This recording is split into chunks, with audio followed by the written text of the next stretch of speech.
Some say the sea takes what it wants. Others say the lighthouse does. North Point Lighthouse has stood on the jagged Maine cliff since 1891, guiding ships safely through fog and storms. But over the past century, 6 lighthouse keepers have vanished without a trace. No storms, no shipwrecks, no bodies, just gone. The official reports call them missing persons. Locals whisper that the light itself is cursed, that it calls to the keepers in the night, pulling them into the beam, never to return. I never believed it, until I became a keeper myself. The first keeper, James Whitlock, recorded calm seas on opening night. 3 days later, his log ended with February 4th, 1891, heard knocking. Thought it was the wind. Not the wind. Whitlock vanished. His boots were found by the lantern ladder, the door locked from inside. Over the next century, 5 more keepers disappeared under bizarre circumstances. 1906, Peter Calloway, vanished during midnight rounds, lantern still burning. 1923, Samuel Dawes, found standing at the railing, eyes glazed, then stepped into the ocean. 1952, Robert Eames, last log entry mid-sentence, never seen again. 1974, Alan Mercer, wife heard 3 knocks before he vanished. 1981, Daniel Price, last seen climbing the lantern stairs. All official records cite no signs of struggle. Locals call it the lighthouse claiming its keepers. I arrived in 1998, assistant keeper to Thomas Halloway, a wiry man with deep-set gray eyes.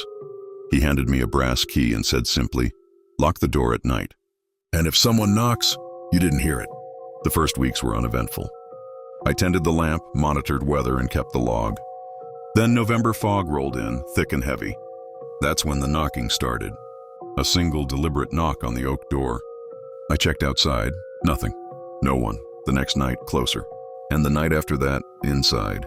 I saw him, a man in an old keeper's coat, drenched, standing silently. His eyes were milky, his lips moved, but no sound came.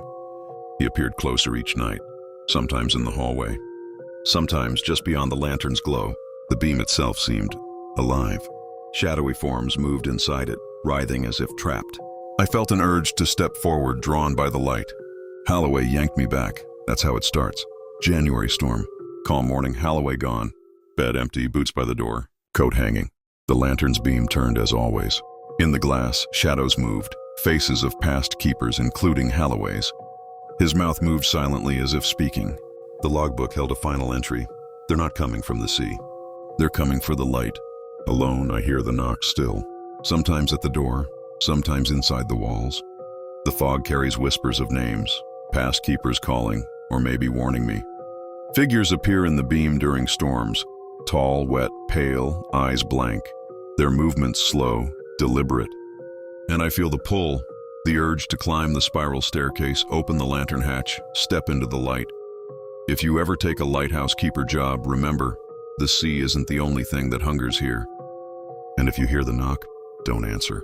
Because once the light calls, you won't come back. If you enjoyed this story, like the video, subscribe for more chilling tales, and share it with your friends. And remember, not all lights guide you home.